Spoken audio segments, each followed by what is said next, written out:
We're back, people. Today we got another training camp to break down, but unfortunately, we got to start with the bad news, the biggest news of the day, which was announced by McDaniel in his interview off rip. Kader Kohu going on IR is out for season. After suffering that injury a few days ago now. That sucks. I mean, just feel bad for the guy. Kind of was a huge year for him in terms of contract after getting that tendered after being a restricted free agent. Was going to be kind of your only returning starter from last year. Had a lot of opportunity, and just it feels like the secondary is cursed. Everyone is missing some time. Some are major injuries now. That's two corners out for season. A few of the other ones are missing time. The safeties have had some room. He even Ashton Davis injury is not season ending, but they don't have a timeline available yet, so we don't even know how serious that will be. After his injury yesterday, I even saw apparently Jalen Conyers was in a walking boot today. That's why he's been missing some practices. One of the guys that I was looking forward to watching is UDFA, but now it seems like he's destined to end up on some injury list or the practice squad probably. But man, that just sucks for Kader. Yeah, I mean, I'll say this from a player perspective, from just like a person perspective, that's probably the worst. I feel really bad for Kader, and I think not to downplay it, but I think from a football perspective, if you just look at it strictly football, the DB room getting injured is probably the least impactful, even though it is the least. Going into the season, it was already considered the weak link of the team. But I think the Dolphins already kind of were planning to put the defenses back on the front seven, so you just need continue to get maybe average play from the secondary. And I think the depth compared to the starters is not a huge fall off. So I think from a football perspective, they can still survive. I don't know if they'll sign anyone. I know people ask about signing people.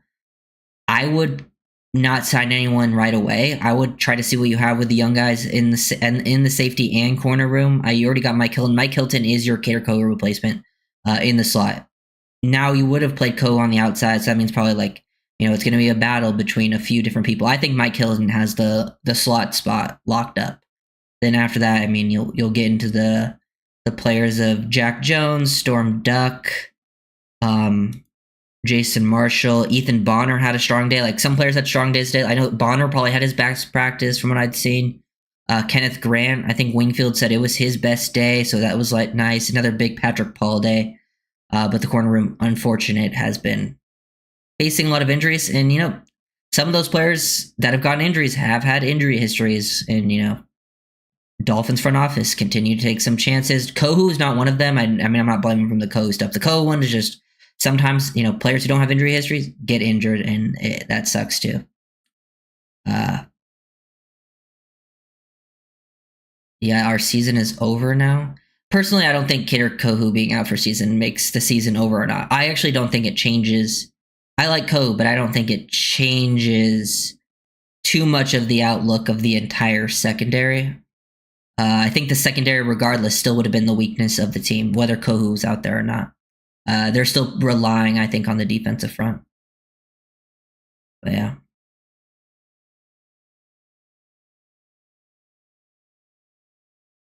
Jason Marshall needs to step up. Yeah, Jason Marshall for sure. Wasn't the plan to move Kader to outside regardless because of Hilton? Yeah, I think that was the plan. But I just think Kohu still would have played some slot, you know what I'm saying? I just think that's why it's maybe not as big of a deal, because if Kohu purely on the outside, I think you have guys that can purely play outside that can still play to relatively that same level. At least I think one of the young guys will step up. And also I think Jack Jones is extremely talented. I think if he's locked in, you'll be fine there.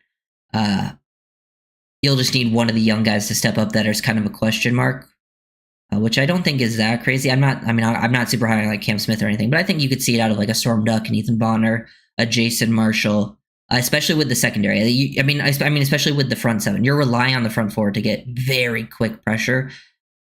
Anyways, let me go to the rest of this McDaniel interview. I mean, yeah, he said he was crushed by hearing about Kader, but he said he felt better after what Kader was saying. Kader was in, at least high hopes of returning, but it does suck.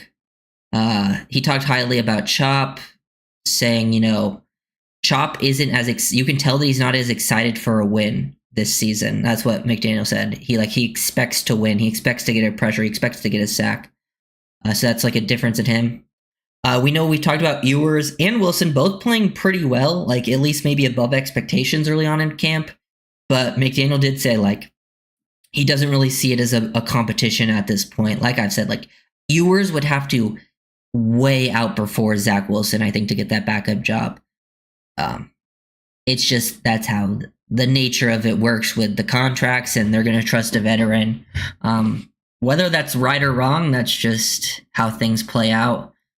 He talked about Waller and Fant coming in for a visit. He said Darren's been great. He said Noah Fant was somebody that we had mutual interest and allowed him to measure up what he's going on and see if it's a fit for our team. We also had Jalen Conyers out for a couple of days, so just considering reps for the group. He said it wasn't directly related to Waller. I would still love to bring Fant in. Fant is probably, I would bring Fant in before I probably brought in any of the DBs that are out there. He talked about Willie Gay being a huge addition, being one of his favorite additions. Willie Gay continues his strong camp, and he just really talked about the energy that he brings to the team. And then he also talked about the rookies and how just their work ethic, how they're very prepared. He said when they went into the draft, that was someone these guys are football first people. And I think that was, that's something that has kind of been established from everything we've kind of seen so far. But yeah, getting into the practice stuff, Waddle, I believe, Waddle was Orange Jersey Player of the Day. Shout out Waddle. I love Waddle. He's deserved it. He's made some plays. I think, let me see if I actually can find it. Because this was the play we talked about a little bit yesterday. They said it was one of the best plays at camp. The throw from Tua to Waddle on a dime, and then Waddle full extension makes the catch. Pretty good work there. Kind of throwing more of a laser trajectory, and Waddle full extension diving. I love Waddle. I mean, he is easily one of the players on the team I'm rooting hardest for this season. I mean, even if things don't go right, I mean, we talked about, I think the Dolphins, there's a lot of variance there with this team. Things can go in a lot of different directions, but I will be really much rooting for a lot of my favorite players, the young guys, for sure. Big Taj Washington day yesterday, and another Taj Washington made some plays today too. This was the play from yesterday where he looked explosive. You can see some of the bend in his lower half. Look at the flexibility. Taj is someone that I hope can make an impact. I know it's going to be tough. I think if the Dolphins keep 6 receivers, he has actually a decent chance of making the team. If they keep 5, it will be tough, but he is one that is definitely in the battle. I just think sometimes when you're a guy that misses your whole rookie season and you're a 7th round pick, it is tough to bounce back. But I think based on the film, I truly believe Taj is an NFL, rosterable NFL level player. He should be on someone's roster, whether it's the back on the roster or whatever. I think he's a rosterable NFL player. Now, if that ends up being with Miami or somewhere else, I hope Taj gets that opportunity.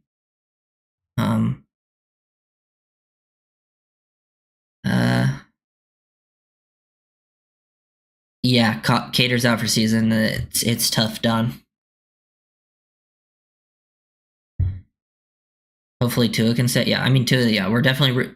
The season relies on Tua's health. I think, if Tua were to miss serious time, then yeah, I could see them trying to move on from people during the season, but they're definitely not going to give up on the season before things happen. It's still signed, yeah. Yeah, I saw Asante Samuel Jr. walk some of that back, but I mean, a senior. I don't think that really matters, though, to signing Junior, because him and Junior don't have have we reached a tipping point at DB? Who solves it? How do we pay for it? Honestly, no. Because, before you signed Mike Hilton and Jack Jones, this was kind of the state of the DB room anyways. Now that losing Kader, you kind of just go back to what your DB room state was. Because I think Hilton kind of replaces what Kader would have been, at least in the slot, and probably would even play more consistent overall as a slot defender, but losing Kader sucks because he could have played outside for you, inside for you, lots of versatility, most experience. But I don't really think it changes much, because I think the whole plan of the defense is putting a lot of pressure on quarterbacks with that front four, and having, DBs not have to cover for super long, do a lot of the covered rotation disguise stuff. So if it's up to me, I would see what you have. I would wait for some of these safeties to come back. I think Melifonwu and Trader. Wait for maybe to some of these corners, because at least the ones that don't have super serious injuries, see what you have out of them. Then if you don't feel comfortable with that, then go and sign someone. Or if someone takes a cheap deal, like if someone wants to sign super cheap, that was maybe unexpected, like an Asante Samuel Jr., it's just he's another one that has, you probably sign him and he probably gets injured at some point throughout the season, because that's just how his career is gone, you know? That's just the unfortunate reality they're kind of in right now. But let's see. Let's get to shout out Travis Wingfield. Travis Wingfield's got the most in-depth notes out there. Like, he goes into like super detail, so that's why I like to get down to his, because sometimes when you read the other guy's stuff, like, yeah, you can get like a base level knowledge, but it's hard to see the full picture. But shout out Travis Wingfield. Definitely check out his stuff. He talked about Ethan Bonner a lot today. He had a PBU in 1v1 and also another forced incompletion. And I believe, well, there's some other plays he made in team. So felt like it was Ethan Bonner's best day. I think I saw a couple other beat reporters say that as well. I would love to see Ethan Bonner step up. I think when he's played on the field in regular season snaps, he's actually shown good play. Didn't get an opportunity last year. So, you know, sometimes when you haven't seen a guy in a while, there's definitely a lot of question marks, but he is someone that I would like to see, especially with a lot of these corner injuries. He said Taj had the most separation on a given rep, widening the corner and crossing face. He's explosive as hell. That's what Travis said. I mean, hey, if Taj is looking better and better each practice, that wide receiver 5/ potentially 6 spot is very interesting, because I think Armstrong's made plays, Theo Weiss has made plays. Those are UDFAs you gave a lot of guaranteed money to. Taj is a 7th round pick the year prior. Then, you know, there's a couple other names of guys that, you know, I know they like D. Eskridge, I think, is in that conversation as well. I think preseason will really decide that. I think, like, preseason will decide who they keep, because you have to understand, like, why preseason is so important. It's, like, even more important than training camp is, one, you're seeing live action reps, but two, other teams have this film. So you have to consider, like, hey, if we cut this guy, the other people have saw how well they played in this preseason. You don't want to cut the guy that played well in preseason, because then there's a likelihood they get picked up. If maybe the guy that didn't play as well in preseason, but you have high hopes for, you can maybe get them on the practice squad. That keeps them around. Maybe you elevate them at some point throughout the season. So that's why I think preseason will be very important for that spot. Anthony Weaver does not like Bonner.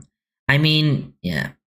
I don't know if we can speculate that, but he clearly likes Storm Duck more. He said Patrick Paul was pretty much the same as yesterday, batting a very high batting average, like, out there. Won like all of his reps. I saw him have. They said he had reps win against, you know, against Chop, against Chubb. Jalen Phillips went out there and had his wins against other people. I think Larry Borum had a bounce back day. But Chop won some of his reps. He won 1-on-1 against Austin Jackson. But then Austin did bounce back against Phillips. He said Jordan Phillips threw a wicked swim on Daniel Brunskill for a win. I like hearing more Jordan Phillips. I feel like we've heard more about the D tackles, like Jordan Phillips and Kenneth Grant, once the pads have come on. And then this was an interesting note. He said Jonah had good initial sets versus Grant and Sealer, but Grant's spin back to the inside at his size was a whoa moment. His movement at that size is insane. And then Sealer won on the secondary hump move, but he tried it again later, and Jonah swatted the club down and settled in. Nice to see him learn that quickly. Yeah. I think someone said iron sharpening iron. Yeah, I agree. Seems like they've had a lot of good battles. I have a lot of high hopes for the rookies, especially the early round pick rookies, at making an impact some point in the season. And I think it could be relatively quickly. So, then there was some interviews too that we'll get to. I think today some of the interviews were like Tua, I think Quentin Bell, Quinn Ewers. Tua mentioned some things about wanting to play in preseason. He said he didn't really care they hadn't thrown any picks in training camp yet, because, you know, he's just working on like specific things. So like if a pick happens, it's not that big of a deal. And he also talked about Quinn Ewers balling out. So definitely point out those things. He said Tua to Waddle to get us started and some action, like 7-on-7 team stuff. Tua to hit Waddle on Duck for a 10-yard gain.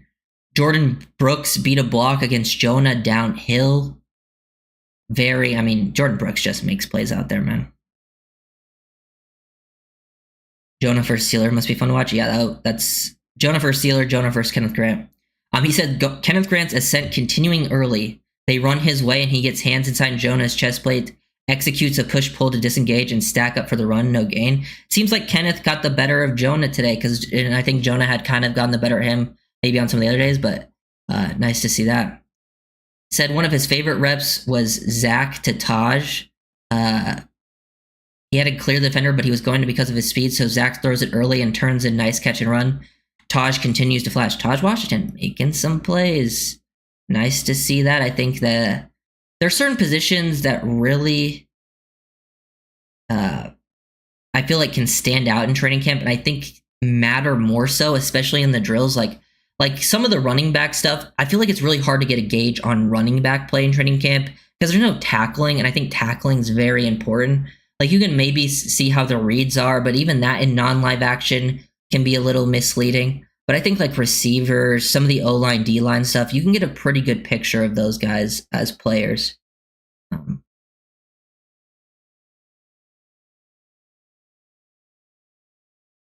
I don't often disagree with you, but I think you're wrong about our DBs, both safety and corner. The whole is inadequate, and this weak point of the roster by a huge margin. I mean, I agree with that. So I'm not sure what part you disagree with me with, because I agree they're the weak point of the roster. And yeah, they are inadequate, but like, I think based on where you are at this point in the season, you're not changing that. You can maybe make it slightly better, but I'd rather just roll with the young guys that are hungry. So yeah, I don't really know what they could do to really change the DB room. Yeah, it's the weakness of the team, but it was the weakness of the team before the injuries. So, but yeah, I agree with those points.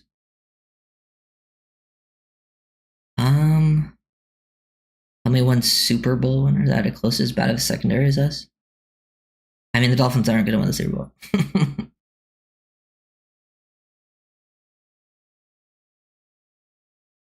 What's going on with Waller Weiss on PUP? He's in great shape. Maybe they're trying to slow him back into things. I don't know. That's tough to say without being behind the scenes. I'll be honest, I'm not too concerned there, to be honest. It's not like I think Waller's going to be a situational player anyways. Seemed like Madison and Gordon both made plays today. They both run hard, pads on. I think that makes sense. They're both sort of like those short yardage, hard-nosed runners, and allow them to get downhill, and that's kind of where you want them to make some of those plays. Zeke Biggers apparently made back-to-back plays against the run. But on the second one, Gordon got behind his pads and made his own yards, so that's interesting. And then on the next one, he was able to get outside to the edge. Let's see. Waddle takes now a throw behind the line of scrimmage and gets behind blocks on Westbrook Akine and Pharaoh Brown out the gate, 25 yards before first potential contact. A 1v1 with Minka to potentially, it would have been a 50-yarder if he beat Minka. I like seeing that Nick Westbrook Akine and Pharaoh Brown are definitely blocking on the perimeter. That's, I think that's something that could potentially help the screen game if they are trying to work that in the offense, is those guys can block well. Last year, you didn't really, your receivers just could not block. And that was another reason, you struggled sometimes on your outside runs, your screens, your receivers, your tight ends just could not block in those situations as well. Not even just the run game, because it did also affect the run game. How much do you have to take QB/wide receiver success with a grain of salt, given how bad the DB room? I'm not. Apparently, the DB room actually hasn't been that bad in camp. They've been performing, but I'm not I've seen enough of the QB receivers connections over the years that I know if the offense is clicking that it'll be fine. So I'm not super worried. Even if it was a DB potential issue, I know what that room would be capable of if the run game is working. But yeah, I mean, that can definitely play a part in it. I have a lot of, but very talented. I don't know if anyone will step up and ball, but they definitely have there's some talent back there. That's why, to me, I'd rather just kind of see what some of the unknowns have, because yeah, we could sign a Rasul Douglas, but we know what Rasul Douglas is. And also I could see Rasul Douglas really falling off a cliff with his play because of his, his age, and he was already kind of going down. I would kind of, maybe roll with the unknown and maybe someone surprises you. It also could potentially help out the future, because some of those guys could potentially be future assets of the team, because corner is going to be a big need in future years too. Like, the only player out there that could really make maybe a difference is Asante Samuel Jr., but he has the same problem that we've had in the secondary: injuries. He's coming off a major injury, and he's pretty much missed a lot of time throughout his career. So that's another question mark out there. We don't even know if he'll return to full health, and we don't even know if he'll actually end up playing. But yeah, seemed like, a lot of these guys making plays. Patrick Paul, Kenneth Grant. I mean, a lot of the, continued, because the young guys that we want to see step up like that, making plays. Here's Tua had a rep with a clean pocket where his helmet moved through, but I assume when it was multiple reads and he came back to NWI over the ball, remind me a lot of the Jonnu catches from last year. Yeah, I can picture that. There's one Bills play that I can picture where you go from 1 to 2 to 3 and then backside, find the backside dig to Jonnu. I could see Westbrook-Akine really working in a lot of those types of situations. Cornell Armstrong was on top of Nick Westbrook-Akine, but Tua puts the ball between the 1 and the 8 as NWI makes the catch with Armstrong on his back at the catch point. Impressive throw and catch. Mohamed Kamara had a fantastic rep, keeping his outside arm free against a kick-out block on a wide run. He forces the back to bubble, helps arrive, then Mo gets in pursuit and finishes the play. Nice to see some Mo mentioned. Feel like we haven't heard too much from him. Then we get to see apparently Willie Gay had another drop pick. He's definitely all over the thing, making plays on the ball, but he needs get the jug machines, because that feels like it's the only negative part, is he's making plays, he's just not finishing with interceptions. And then Grayson Murphy had a good day. He had multiple sacks. They didn't get the number on who he beat, but it was a pretty standard on how he wins. Quick move upfield, cut the corner, angle back, got it on Ewers. But yeah, Kenneth Grant with another win. Yeah, he said it was comfortably the best practice for KG. Like to hear that. I think that's not surprising, especially with the pads on, second day with pads. Seems like when the pads come on, that's when he could really shine, because, he could still show off that great athleticism, but now he gets to play and use that size and physicality to his advantage. The offense is clicking because our corners suck. I don't really think that's the case, personally. Because a lot of these wins that they're having, the corners are actually in good position, but the offense is still making plays. And from everything we've seen, I don't think the corners are going to be a strength of the team, but they haven't been a weakness at training camp or anything. Plus, with how it's just kind of the nature of how the Dolphins offense runs, that sometimes it's less about DB play and more about the rhythm of things. It's more the Dolphins offense is really predicated on them and not necessarily what defenses are doing if you can run the ball. Because the defenses can take away things, but if the Dolphins are able to run the ball, then the DBs are put in, natural positions. They're not playing deep cover 2, playing too high the entire time, just taking things over the top. Because opponents, teams that we face, they really don't ask their corners to do that much. They actually their corners, when we play teams, get a lot of help. And I don't think we're doing that in practice. No unknown, sign a veteran. Yeah, but we've seen that before, and we've already signed multiple veterans. And the veterans that we sign will be signed, they'll be known, but they'll be, not very good. They could be average. Asante Samuel Jr. is the only one that has the potential of being, I would say, better than average that's available. And he has the big injury, so. And we don't even know what price point would be. That's why there's so many variables that come into this.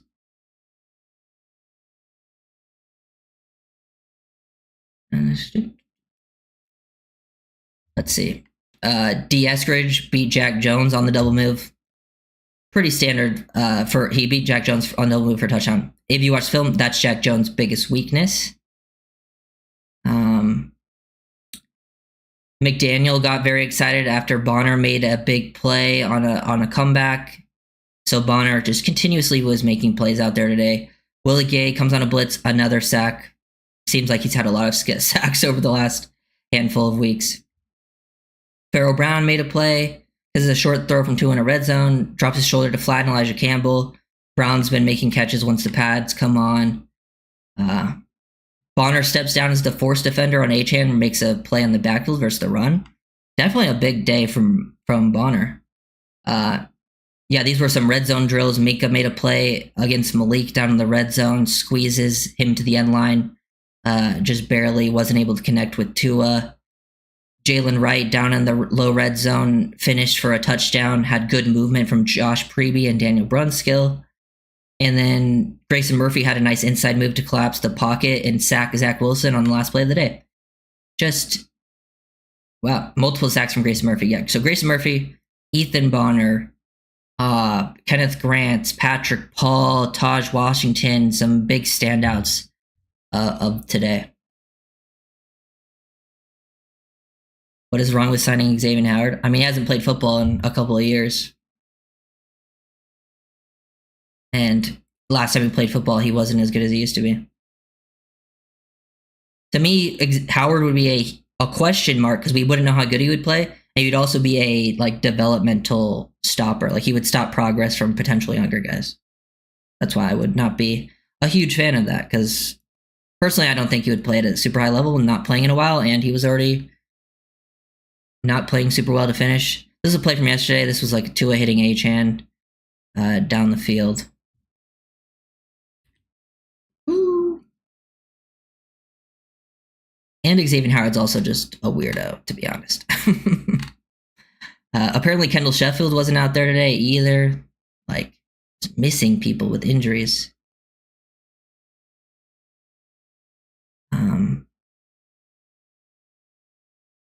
One-on-one Steelers had beaten Daniels. Meyer held his own. But yeah, just kind of looking at what some other people potentially said. Yeah, Patrick Paul just was winning. Jonah did bounce back with a win versus Sealer after that initial loss. But yeah. Quinn Ewers says, and because Ewers got interviewed today, he was, he says he feels healthy and he's playing faster now. That's a big thing for Ewers. He's another one that's I think a reason he did fall in the draft a little bit is he has had an injury history throughout college. So hopefully he can feel healthy because I do think that affected some of his play because some of that film is rough to watch from the last year where he just he missed a lot of deep throws and maybe that was affected by the injury and he can get back on, a normal play. He's someone I'm excited to see in preseason because I could feel like he's one of the players we can learn a lot about in the preseason.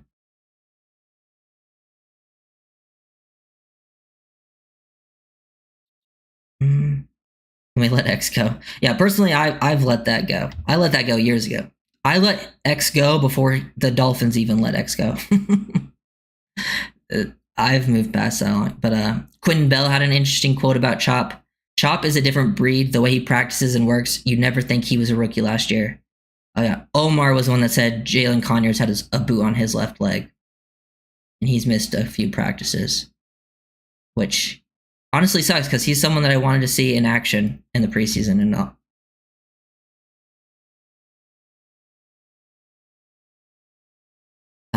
Man, dude, I thought I would like Quinn Ewers, but why were we drafting QBs who are known to have an injury problem? Fire Chris Greer, dude.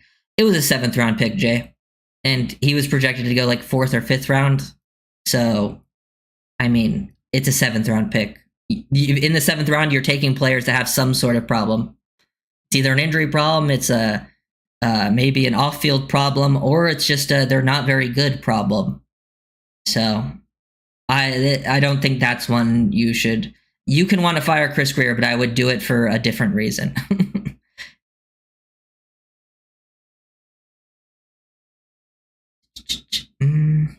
Yeah, that's the main news of today. Yeah, obviously the Kader Kohou stuff sucks.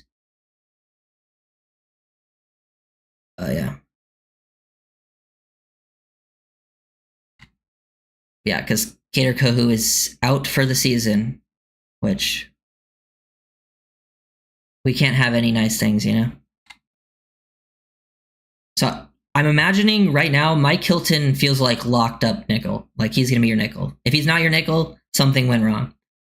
The outside guys, I really think it could go in a bunch of different directions. I think based on talent and has a history of starting, it will probably be Jack Jones. And then based on last year, just like knowing who the coach is like, and it seems like at least Storm Duck is back out there because I know he missed some practice with injuries. It seems like the other one will be Storm Duck. And then also, who knows, they could sign people. I know people want to go after a safety because of the Ashton Davis injury. I would wait a little bit on that. I'm not against signing a safety, but I don't love the options, at least based on guessing what the price point would be. And then I think you want to wait to see. I think you added Minka. The safety room is better than we all imagined before we added Minka. So I'd wait to see until maybe Melifonwu and Trader come back to see what they have. McMorris and Elijah Campbell, let them get some reps in, see if any of them can step up. I actually kind of like some of the safety depth players, so if they do have to play significant snaps, I wouldn't be that mad about it. Who is our second safety? I think it's Elijah Campbell. Is Cam Smith getting first team reps? I don't believe so. Also, I think I saw somewhere Cam Smith was in he's been apparently he had, I think someone, I forget who tweeted it, but apparently he had like some sort of like compression thing on his leg, and like he's been getting limited snaps at practices. I don't think they need to sign a safety. Yeah, I don't think so either. Larry Borum looks like another O-line bust. Yeah, I mean, I would say for the O-line, like one with Larry Borum, he's gonna lose one-on-one pass rush reps, like pass set reps. Like if you like those one-on-ones where like it's one-on-one, like he's going to lose those. That's what he loses in the game. That is not surprising to me at all. I think the reason they brought in Larry is because they don't do that in their actual offense. Larry Borum is a pretty good athlete that could potentially move people because he's also got good size in the run game. And I also think they might be trying to play him at guard.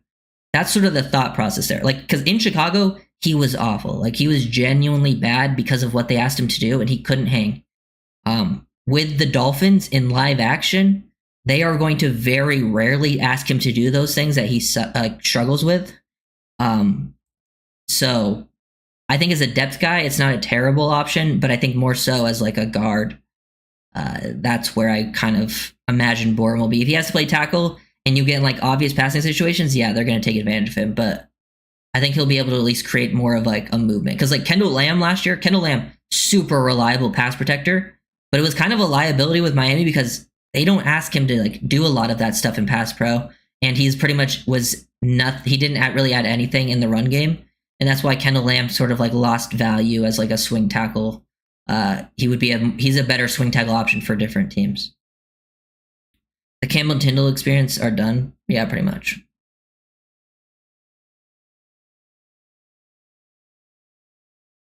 Charles Harris is a reason to fire her.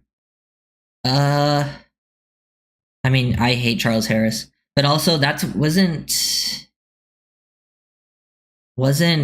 Tannenbaum still with the team? Like Greer was the GM, but didn't Tannenbaum like have like final say or something? But yeah, I mean, Charles Harris, awful.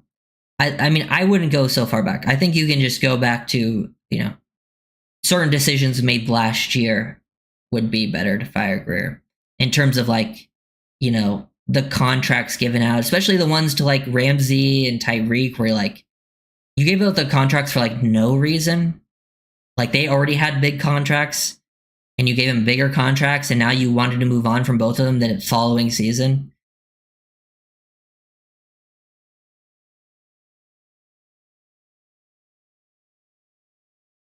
Tariq Woolen? Yeah, I like Tariq Woolen, but I just don't see how the Dolphins would get him. Campbell over Ife to Melifonwu? Well, Melifonwu is still out, but I think Melifonwu will be the second safety when he's back.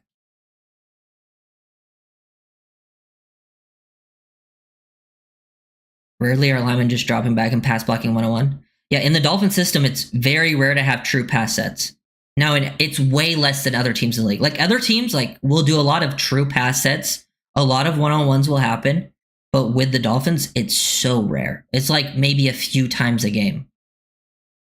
Out of, like the 40 times you drop back or whatever it ends up being. 35 times. I wouldn't be surprised if Cam Smith got cut. I do think so as well. Would you take Gruden as head coach over McDaniel? I'm a no on Gruden. If they were to move on from McDaniel, I would go in a bunch of other directions. Ryder, how do you feel about Deshaun Elliott, Kendall Lamb, and Jalen Ramsey calling Dolphins soft? Well, only Deshaun Elliott called them soft. And I think he called certain players soft. I mean, I think the Dolphins, all the moves this offseason, one of the big focus points was trying to change that narrative. So the Lamb thing was not real. That quote was fake and made up. And then I don't think Ramsey said anything, but Ramsey clearly didn't want to be here. There was actually an interesting quote from Connor yesterday because he said Mike hasn't changed at all. I think maybe the emphasis around him and respecting him more as players has changed as we've gotten some players out who might not have been as respectful. He said the team is very bought in. That's what Tanner Connor said yesterday. I thought that was pretty interesting. He clearly looked like some of the players that they either let go or maybe just let walk last year were not bought in.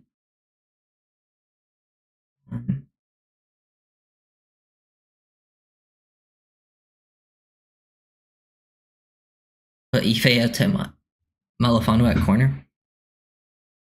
He'll probably play some big nickel. I wouldn't play him outside.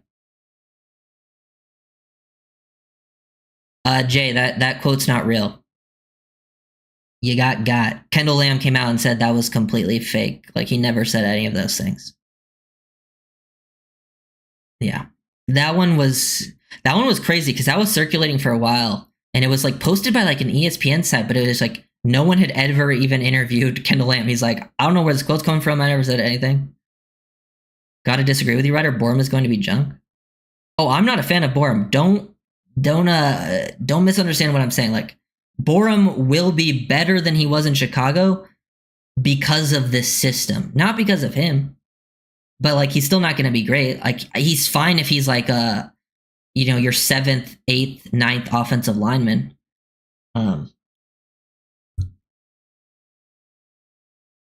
But you're hoping you don't have to play him much. If he plays, some snaps in some games, I think you can get by with him. If he has to play as a full-time starter because someone seriously go downs, then yes, you're going to have problems with Borum out there. But I think they can easily work around his weaknesses in limited situations. It just becomes a problem if he's out there full-time. Similar to Eichenberg. We've seen it with Eichenberg. We've seen the Dolphins get by with Eichenberg in the offense. But then last year when he was a full-time starter the whole year, it was not able to, you can't get by with that, doing that the whole season. You can only do it in specific games, specific situations.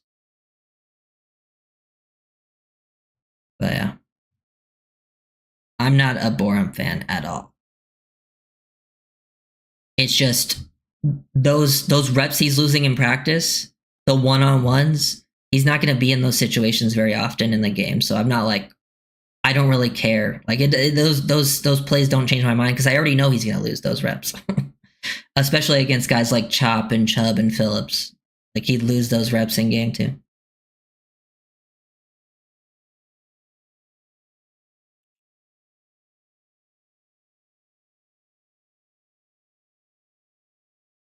Yeah, I mean, I also don't put too much stock in what Ramsey has to say because Ramsey has been on multiple different teams now, and he's always has those types of tweets or stories on Instagram where he says those types of things. I also think Jalen Ramsey is a part of that problem. Maybe, I mean, I'm not saying he's completely wrong, but I also think he's got to take some accountability as well because it clearly is not just the team problem with him because he's had it with multiple other teams now. Jay Jones and Duck, Miami's corner starter now on the outside? Probably, but I think a lot can change very quickly. I don't think it's very set in stone.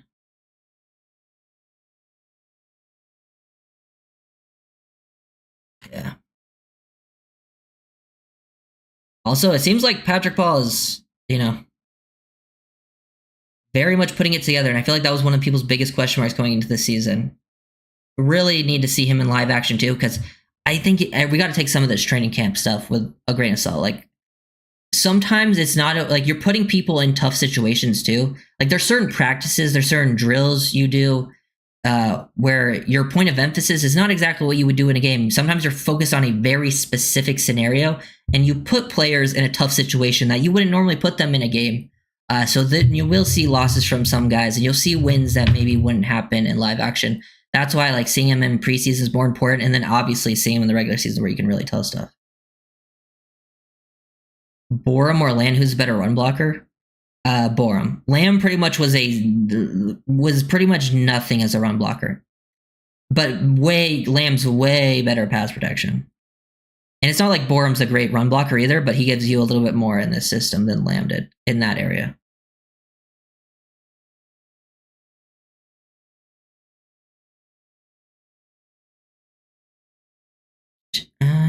Yeah.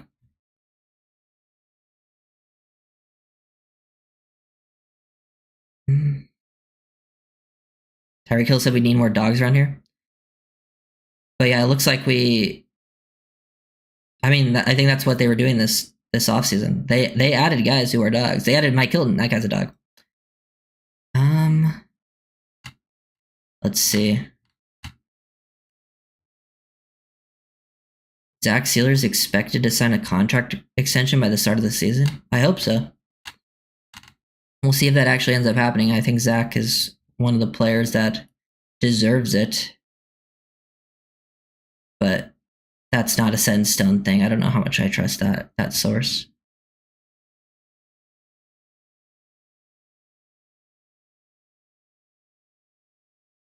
Oh yeah, and apparently also Tyreek was out today, but for a personal reason. I'm sure people will look into that and freak out. If there was a corner you can add to the Dolphins, who would it be? That's not realistic. I mean, not realistic. I'd just add some of the best players. I'd add Patrick Surtain II, but that's obviously would not happen. I don't think there's any realistic option. I mean, there's the only realistic really options out there that could actually play are Samuel and Rasul Douglas, or did Gilmore sign yesterday? Because he would be the other one. But I also don't love any of those options really.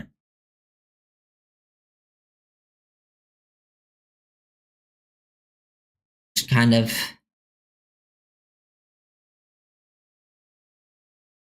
I believe the Waller situation is BS. What do you mean?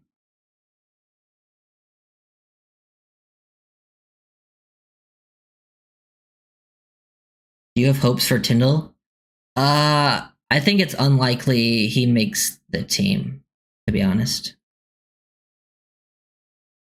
I think this is probably the best off-ball linebacker group we've had in a while. And I think they probably keep 4. And if they keep 4, I think Tyndall's on his way out.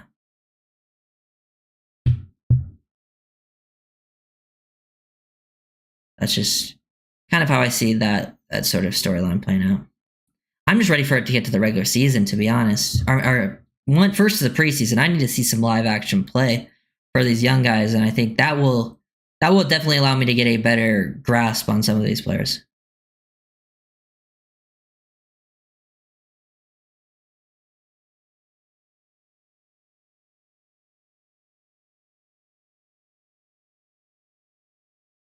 Lamb said he did not say it doesn't represent his actual opinions. He had the chance to.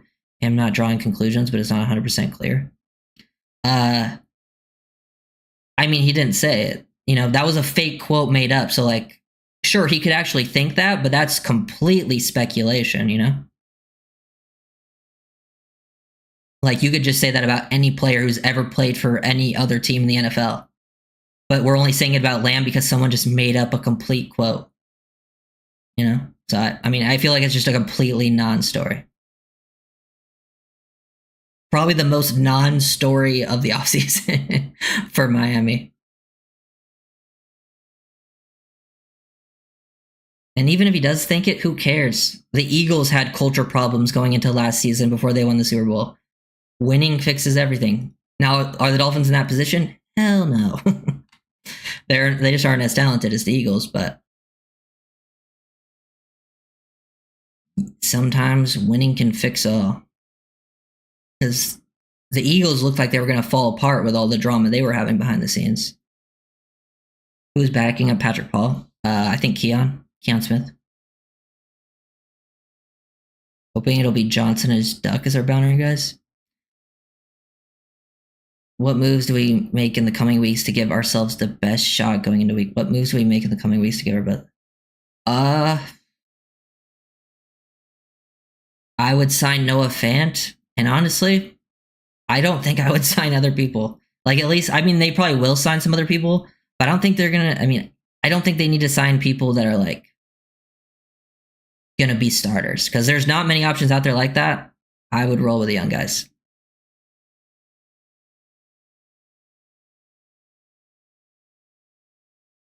Realistically, what do you think our best move is with the secondary? Roll with the group we have? No, yeah.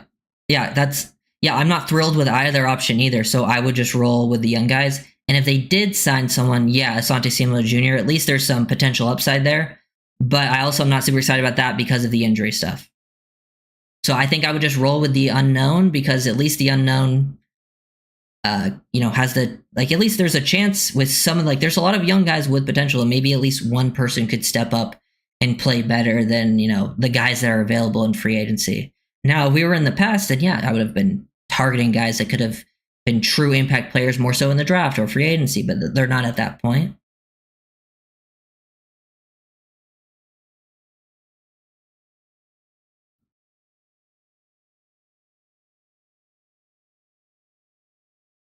You're the GM, you're trying to win the Super Bowl this year. What are you doing?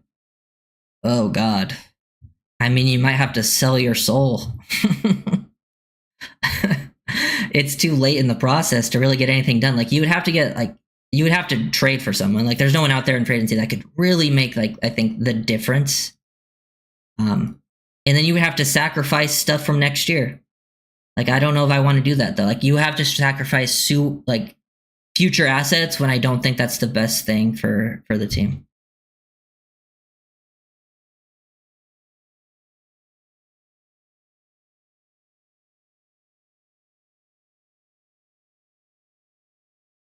After Asante Senior's comments about our team and coach, do you really think we have a chance to get Asante Samuel Jr.? Yeah, Asante Samuel Jr. and Senior like don't even talk. Like, they're not close at all. Stavros, so it's and also Senior kind of went back on some of his comments. Like, he like actually complimented what Tua said the other day. But also, I don't really care what Asante Samuel Senior has to say. He has a lot of takes, a lot of opinions that are kind of crazy. He also thinks he's better than Darrelle Revis. So I'm not too sold on what Asante Samuel Sr. is saying. And either is Asante Samuel Jr. because him and their son and father don't talk. I like the getting younger and saving our picks thing we got going on. Yeah, same with me. Let the young guys play. Let's see if these guys can step up. It seems like they're young, they're hungry, they want to be here. That says more than last year. Like, while I think the Dolphins, like I said it yesterday, the Dolphins have lost talent in certain areas, but I think the structure of the team makes a lot more sense. And I think you have guys that are going to be playing harder this season. And I also think the areas you did get better were like, especially on like the fronts, like the areas where like, guard and I think, edge, you're getting better because guys are coming back healthy. So like, I think up front on both sides of the ball, you got better. And that's the area that kind of caused the team to fall off last season. So I think that could be a huge help. But who knows? What's up with Trader? McDaniel said he's been out, so it seems like McDaniel said he should be back around when we do combined practices, which should be in like a weekish. Wait, they don't talk like they got issues? Yeah, it's pretty. You can look it up. Like, it's pretty heavily reported over the years. Like, they barely talk. Like Asante Samuel Sr. is like, he's like, I don't even know if he wanted me going to his games in his rookie season and stuff like that because he doesn't know he wants him there. So yeah, they are not close. They might talk a little bit, but they are not close at all.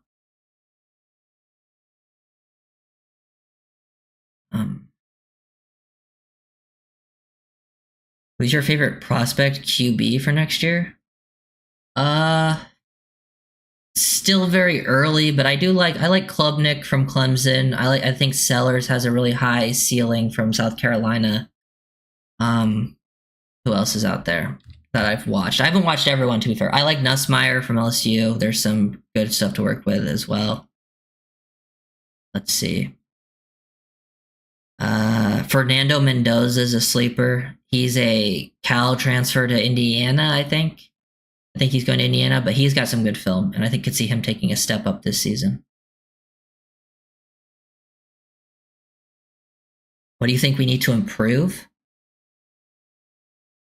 I mean, I think the things they like compared to last year, the things they needed to improve the most were the run blocking up front from the offensive line and the tight ends, and I think that will be an improvement this season. I would say that's, I mean, knock on wood, the thing they kind of have going for them is they haven't really had any injuries up front on the O-line, which I think would be the huge devastating blows. Like if your QB gets injured or your O-line gets injured, that's where I think the season falls apart. I think you getting some injuries in the secondary, you can still salvage the season because you're already putting very little, like the secondary was already also where they were putting very little resources into anyways. The depth guys aren't really that much worse than the starters. They're relying on the defensive front. So like, while I would say like, yes, we need to improve in the secondary, would that make a, like, with the people out there, I don't think you're going to actually improve that much. Just see what you got in the young guys. I think they need to improve blocking tight ends. I don't know if they're not going to be able to do that at this point, but hopefully Pharaoh Brown can bring a consistency and Jillian Hill can play at a higher level. Because I think that would be a big boost to the offense, like a very big boost. Oh, yeah. Who was our best cover linebacker? I would say it's Dodson and Gay, I would say. Like, Brooks is solid. I wouldn't say he's like... Brooks is like your best all-around linebacker. And he's solid in coverage. While Dodson is probably your best, like, pure zone dropper. I think he's a good pure zone guy. Like, reading the QB's eyes. And then I think Willie Gay is, like, your best, like, man linebacker. And, like, can carry people down the field type linebacker. They're actually all... You have some pretty decent coverage linebackers, except for KJ Britt. KJ Britt cannot... cover at all, but he can stop the run. Rink, Sauce, Stingley, Gonzalez. Oh, that's tough. Oof, that is tough. Bro, Stingley. Oh, is it like? And this is not hating because he's a Jet. Because Gonzalez is also a Patriot. After what I saw Stingley do to Tyreek Hill last year, I would say Stingley's like the best corner after Surtain in the NFL. Stingley was dominant versus Miami. Like one of the best games I've seen a corner ever play, dude. That was a dominant game. And then I really like Gonzalez as well. Like if I was starting a team, like I think I would prefer a Gonzalez type corner to Sauce. But they're all very good. But I might go Stingley, Gonzalez, Sauce. Might sound like I'm hating.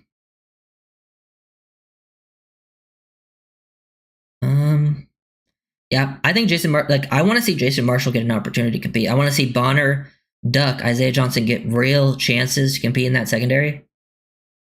Because with the injuries, they need to step up, and I wouldn't be surprised if one of them does.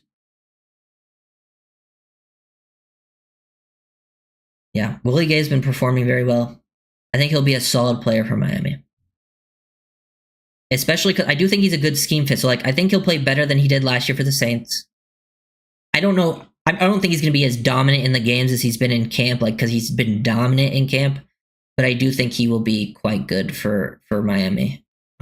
Playing extra Jordan Brooks will be helpful. And I think just with what Weaver likes to ask linebackers to do, and because when Weaver was in with the Ravens and just seeing how the Ravens linebackers played when he was there, like I know he wasn't the D coordinator, but like that Patrick Queen sort of, usage, I could see Gay having some success in those kind of looks.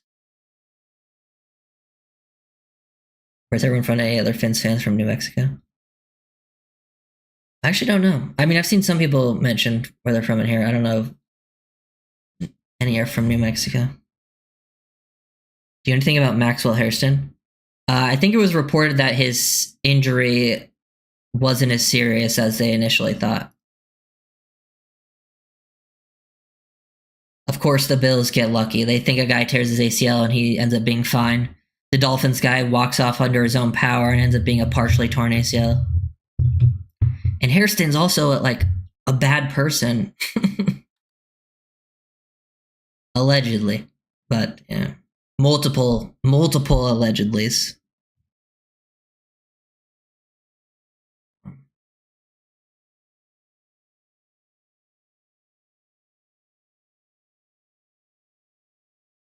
But yeah. Any other questions? Because that was pretty. I think that was pretty much everything. I didn't see any other quotes or anything from today that really stood out. We're getting closer and closer. What's today? Wednesday.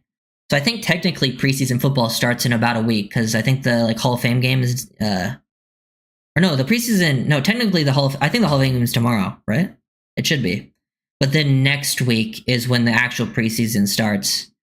And the Dolphins, I think, play Sunday, so we do have to wait, extra days.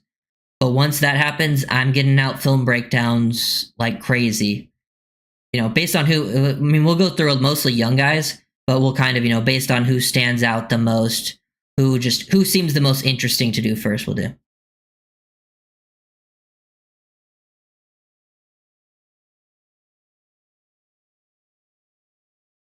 Does what is POE 5ing lots? AF. Honestly, I Dundee, I cannot tell what you're trying to say. Does PO lots boost up? What? Do you know how Ewers looked today? I think he was fine. It seemed like Zach Wilson played pretty well today. But was he a good prospect? I thought he was like an early, just based on film, I thought he was like an early second round guy. So he went late first. That's, pretty normal.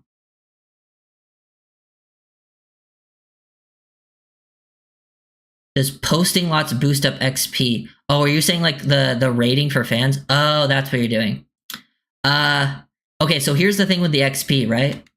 Pretty much everyone in the chat, so everyone that 1 to 2, 3 all have 75 XP. You also have 75 XP, but it has you ranked 5th. And I think it just rotates people because down to the 14th person, you all have the same amount of XP.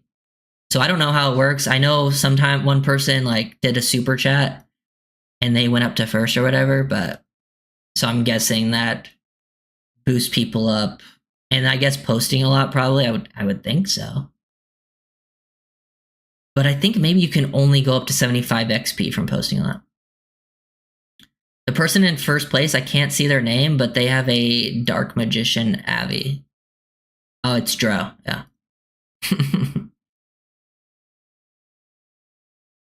Yeah. 0 chance Zach survives the practice squad. Is the QB battle finished? Said that Zach is QB2 in the presser. I mean, I would be very surprised. As I've said this for a while, Ewers would have to greatly outperform Zach, just based on the contract Zach signed. Zach's a veteran. They brought him in to be the backup. Ewers would have to so outperform him. And while Ewers has looked good, Zach has also played I think better than maybe people have expected. He hasn't been that great or anything. So I think Zach's pretty much locked in QB2 unless Ewers goes insane in the preseason, which I'm sure he'll do fine, but I don't think he'll go crazy. But I do think they're going to keep all 3 quarterbacks on the roster.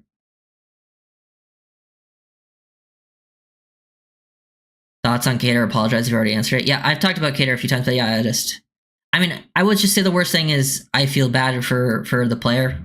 I'm a big fan of Kader. It sucks to see him go down, expecting a big year from him.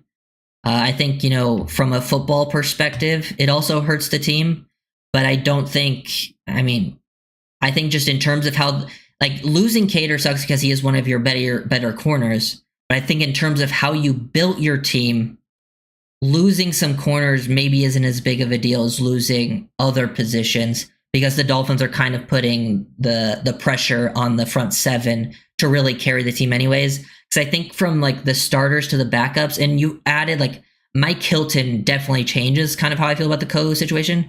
Because Kohu is a solid nickel, but so is Mike Hilton. Mike Hilton can easily replace the nickel stuff. And then Kohu, who was playing better on the outside, I think some of the guys who are behind him could replace that potentially on the outside, and you'd be fine if the front 7 does what you're expecting them to do. It's kind of the thought process there. these trainers not getting the players ready. Honestly, I don't know what it is. I mean, I'm not a professional when it comes to that stuff. I don't know if it's the trainers.